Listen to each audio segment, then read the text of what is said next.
Olá, meus irmãos, minhas irmãs. Mais uma vez estamos juntos para continuarmos os estudos do livro de Gênesis, não é? O começo de todas as coisas. E basicamente nessas últimas lições nós estamos estudando sobre a história dos patriarcas, até mesmo porque as promessas que Deus fez passam por esses homens e essas promessas chegaram até nós. A lição que estudaremos nessa manhã é a lição de número 12, que tem como título Deus dá vitória ao homem ou à mulher de fé.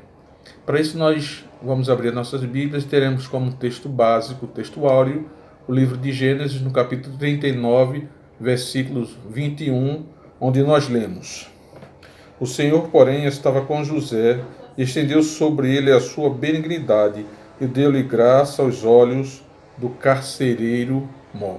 Então, aqui nesse versículo, nós já vemos, não é, que para o homem ser bem-sucedido, para que a mulher seja bem-sucedida em sua vida, obtenha as vitórias, é preciso que Deus esteja sobre ele, assim como esteve com José. Nós continuamos vivendo em momentos de pandemia. A pandemia está em alta novamente e alguns de nós iniciaram essa pandemia já com alguns problemas, com algumas dificuldades. Outros adquiriram outras dificuldades ao longo da pandemia, de modo que constantemente a nossa fé está sendo provada. O servo de Deus está constantemente em provação. Então, tanto homem como mulher, para obterem vitórias, é preciso passar pela batalha, é preciso passar pela luta, é preciso passar pela provação, para que ao final dela sejamos encontrados como aprovados diante de Deus. E não foi diferente aqui com o nosso irmão José, né, que passou, pelo menos nesse texto que nós estamos estudando nessa manhã, passou por pelo menos 3 grandes provações, mas que a mão de Deus, como lemos no texto de abertura, a mão de Deus estava sobre ele e ele prevaleceu sobre essas dificuldades. E ao final dela nós vamos ver que ele alcançou um coração justo e um coração bom.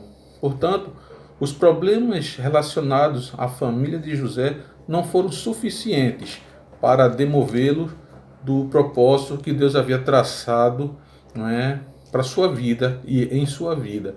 Deus havia o escolhido, né, com uma grande missão e em momento algum José se desviou dele. Mas para isso ele passou por pelo menos 3 grandes provações. A primeira dessas provações foi de ordem sexual, né? Hoje nós vivemos numa sociedade totalmente permissiva, numa sociedade onde o sexo, as drogas estão tudo permitido, estão explícitos, né, nas telas das nossas televisões, das redes abertas, na internet, na revista, no jornal. Para todo lado que nós olhamos, a sensualidade está aí estampada. Nossas crianças sendo expostas como pessoas adultas nos seus trajes, nos seus comportamentos, nas suas maneiras de pensar, de sorte que nós temos vivido em dias difíceis, numa sociedade altamente corrompida, altamente permissiva. Então, e além do que, na própria vida de José, Deus vai manter o seu propósito, a promessa feita a Abraão, de que através dele e da sua descendência, todas as famílias da terra seriam abençoadas. E a primeira provação, ou a primeira prova que o texto de hoje nos mostra, é justamente essa questão sexual, ou seja, uma provação de ordem sexual. Em Gênesis, capítulo 39, versículos de 8 a 9, nós lemos o seguinte: Porém ele recusou e disse à mulher do seu senhor: Eis que o meu senhor não sabe do que há em casa comigo, e entregou em minha mão tudo o que tem. Ninguém há maior do que eu nesta casa, e nenhuma coisa me vedou, senão a ti, porquanto tu és a mulher, tu és sua mulher. Como, pois, faria eu este tamanho mal e pecaria contra Deus? Não é? Então veja aqui que a mulher do seu chefe, a mulher de Potifar, se insinuou, e não apenas se insinuando, partiu para cima, como nós poderíamos dizer, não é? Para para cima de José. E eu em questão, a situação aqui, uma situação em três aspectos. Era uma questão de ordem ética, uma questão de ordem moral e uma questão de ordem espiritual. Veja que aqui no versículo, no finzinho do versículo 9, ele vai dizer: o meu Senhor não sabe o que tem, mas me confiou tudo em minhas mãos. Então existia uma ética entre José e o seu Senhor. Como também no aspecto moral, como ficaria José, um homem temente a Deus, um servo de Deus, agora estaria se envolvido em adultério, então moralmente ele ficaria prejudicado perante a sociedade. E por fim, espiritualmente falando, ele estaria mal diante do seu Senhor. Então ele preservou a imagem do seu Senhor, preservou também a imagem do seu Deus. Então essa ação da mulher levou a José a tomar uma posição diante daquelas situações que o envolvia. Então a sedução também aqui ela passa pelo poder, né? Há uma provação que o homem, o ser humano é submetido na questão do sexo, também na questão do poder, na questão do dinheiro, quando alguém já diz, não é? Quer saber quem é o vilão? Põe o dinheiro e o poder na mão. Então, são três situações em que o homem é constantemente tentado, é constantemente provado, além da própria vaidade que leva o homem a enveredar por caminhos tortuosos. Então, a mulher agora, tendo sido rejeitada por José, ela vai agora criar uma situação que vai deixar Josué numa situação difícil. E não é diferente muitas vezes conosco, né? Quando no trabalho a gente não atende a um pedido errado, desonesto de um patrão, e você corre o risco de ser ameaçado, né? de ter o seu emprego colocado em risco. Há situações em que a própria lei já prevê que se o patrão, né, submeter o seu funcionário a um constrangimento, ele pode responder o processo por isso. Então existe uma questão ética, uma questão legal. Então, furiosa, aquela mulher cria uma situação em que José ele vai parar na cadeia. Né?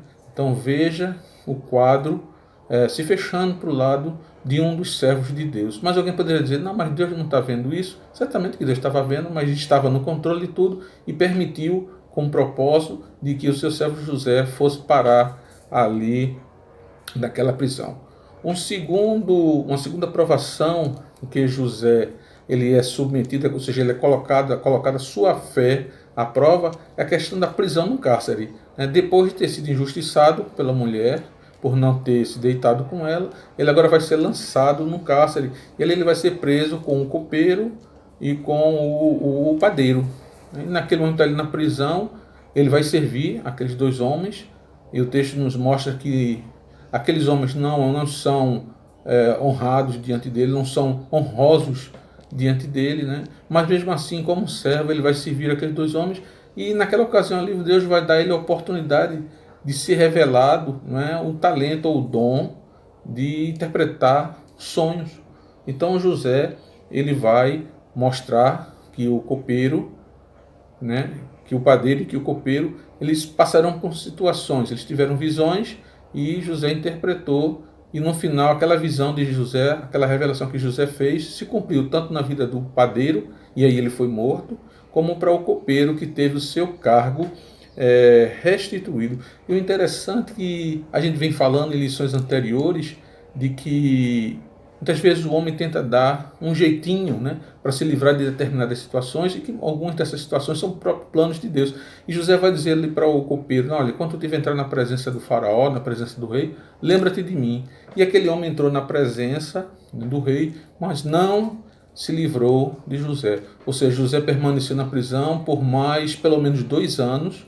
Não é? Por quê? Porque na realidade o tempo de saída dali não era o tempo de José, mas era o tempo de Deus. Então Deus, na sua soberania, ele vai permitir que José passe mais aqueles 2 anos na prisão, para que assim fosse cumprido o tempo de Deus. Né? Então veja que José pediu, mas o seu pedido ele foi atendido retardatariamente. Ou seja, depois de 2 anos foi que o copeiro teve, e ele lembrou, né, de José, quando Deus fez cair sobre o faraó, e aí ele teve os sonhos, né, aquele sonho das vacas magras, das vacas gordas, em que as vacas magras comiam as vacas gordas. E o copeiro se lembrou de José, então José foi trazido ali à presença do faraó. E aqui a gente vai ver o terceiro teste, a terceira provação, que seria um teste de vaidade. José, agora que havia sido até então humilhado, José agora diante do faraó, né, depois de todos os adivinhos, depois de todos os chefes religiosos do faraó, do reino, não terem conseguido interpretar aquele sonho, então José agora vem por cima, né, com tudo, para assim vai descer, para tudo se engrandecer. A gente vê que quando o faraó ele coloca diante de José o seu sonho, José vai dizer a seguinte expressão, Gênesis 41, 16. Gênesis 41, versículo 16, ele diz: E respondeu José a Faraó, dizendo: Isto não está em mim, Deus dará resposta de paz a Faraó.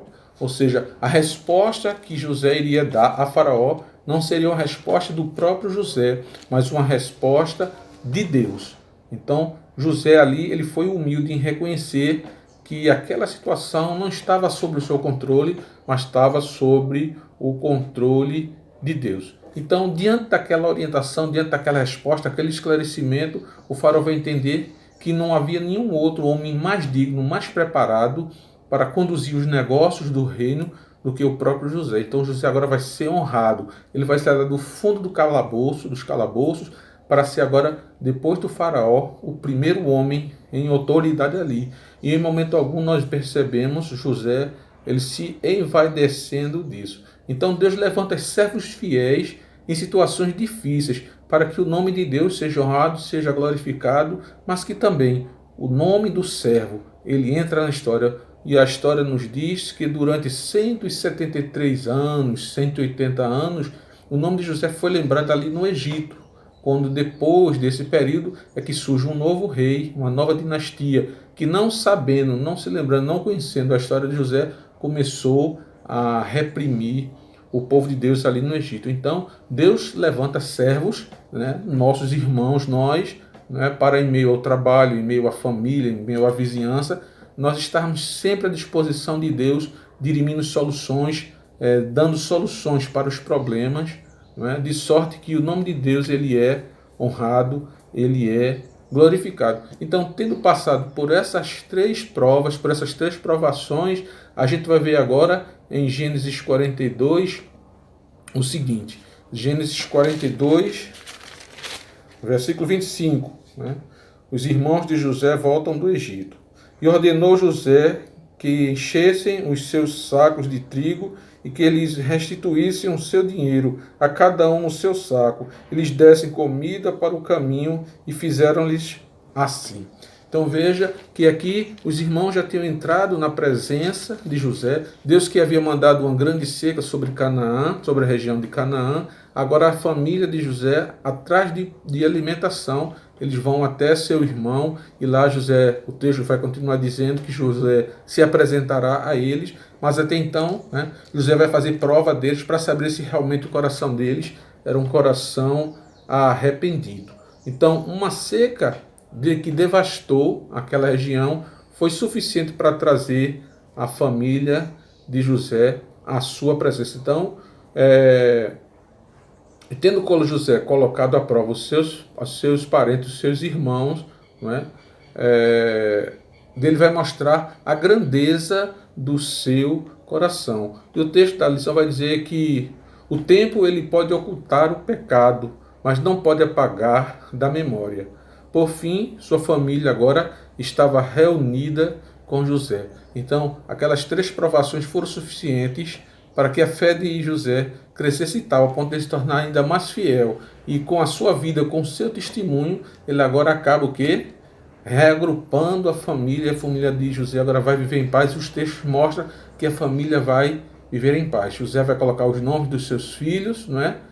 Significativamente aquela situação. Então, provavelmente na lição do domingo seguinte nós veremos a continuação da história de José e dos seus irmãos e dos seus pequeninos, né, dos seus filhos. Mas uma coisa é certa, que nessa lição, com esse estudo, nós percebemos que, meio às provações, o servo de Deus ele tem a sua fé provada, mas que por fim ela acaba sendo aprovada. E para concluir, eu gostaria de fazer 3 colocações. A primeira é de que, ainda que hoje, né, Deus dá graça e Deus dá força para os seus servos. A vitória de José consistiu em que Deus estava ali com ele, dando força, dando sabedoria, dando graça. A segunda palavra é que as pessoas nos desapontam, mas Deus não se esquece de nós. É um segundo elemento para nós estarmos firmes na presença de Deus, seja qual for as circunstâncias. Em terceiro lugar, que pelo arrependimento, pela confissão de pecados diante de Jesus, temos paz com Deus. Então, esse conjunto de lições, eles nos mostram, né, que através de Deus, por meio de Deus, o homem ele é provado, mas que por fim ele é aprovado, né? Que a lição desse dia, essa breve reflexão, ela não seja motivo, não sejam causas, né, de nós reavaliarmos em meio a essa pandemia como está a nossa fé, né? Oremos. Amantíssimo Deus e soberano Pai, louvado e exaltado seja o teu nome. Ó Senhor, nós te somos gratos porque tu estás conosco, nos tem fortalecido em meio a essa pandemia. E que, ó Senhor, qualquer que seja a situação, estejamos confiantes em Ti, percebendo, ó Pai, o Teu braço forte e Tua mão poderosa sobre nossas vidas, para que assim, ó Senhor, nós devemos dar o testemunho de que só Tu és Deus, para que no mundo de conflito em que nós estamos, ó Pai, sejamos luzes e faróis para toda uma nossa geração. Torna a nossa vida relevante, para que façamos diferença em nossa comunidade. Fica, pois, conosco, em nome de Jesus Cristo. Amém, Senhor. Muito obrigado, meus irmãos, minhas irmãs. Até o próximo domingo, assim o Senhor desejar.